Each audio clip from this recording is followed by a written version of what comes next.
What's up, everybody? As you can tell, I'm not in Texas right now. I'm in snowy Colorado. All the ice in the river and everything there.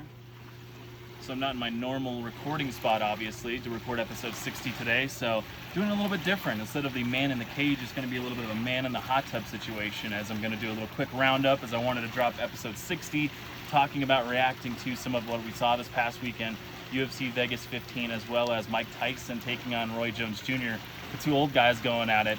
We'll start with UFC Vegas 15. The two biggest takeaways for me, number one, obviously, I think for most people, is Anthony Smith in the main event getting a big win, getting a submission win in the first round over Devin Clark.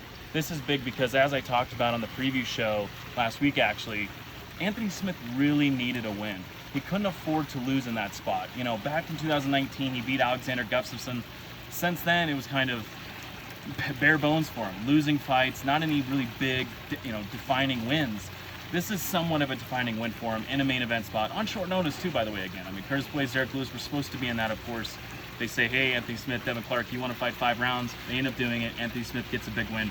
Must need it for him. He was about to have the heat really turned up, I think, in his career on him by the UFC, by his team even, had he lost that fight. Number 2 on that card, UFC Vegas 15, Miguel Baeza. Baeza gets another win in which he stops his opponent, Takashi Saito. And this is a big win, of course, because Baeza continues to show every part of his game. Last time out against Matt Brown, he faced a little adversity. He was hurt early in that fight. Comes back, finishes Matt Brown in the second round. This one comes out, shows some even more improvements in this one, and just dominates Takashi Saito, gets the easy win over him, and another big win, and maybe a budding of a superstar, or at least a top contender in Miguel Baeza in the future here. Last little point I want to make, of course, as I said, Mike Tyson, Roy Jones Jr., they fought Saturday night as well. Of course, not the greatest fight of the year, not the biggest boxing fight of the year. Two older guys. Both guys obviously not going to touch the title anytime soon, but it was still very entertaining, though, and I think it was actually a huge hit, I think. I saw a lot of people, including some of my buddies who were buying the pay-per-view.